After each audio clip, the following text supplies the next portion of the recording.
Oh, body shot. Oh, and look at that uppercut!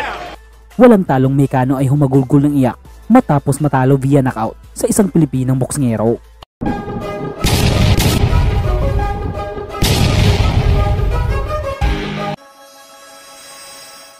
Matapos wasakin ang Brasiliano sa isang impresibong knockout sa round 3. At ngayong araw ay napalaban ulit ang tubong dumingag Zamboanga del Sur na si Wiljon Mindoro sa Amerika.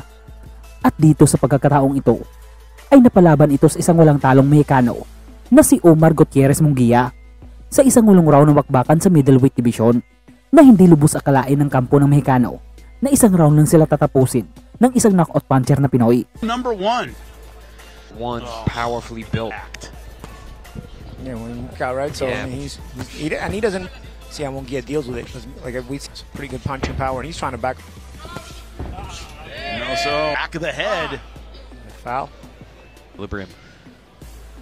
Time in. The rest of the fight. You know, he's got big power, which is why you get. Well, John talked about the strength training camp. Davis, Caleb Plant for his last fight. Resendiz, of course, fight. Very sharp with that jab. Nice overhand. Yeah, Munguia almost landed a good shot there. Oh, body shot. Oh, and look at that uppercut! He didn't see He's that not shot. going to beat the count. That is it.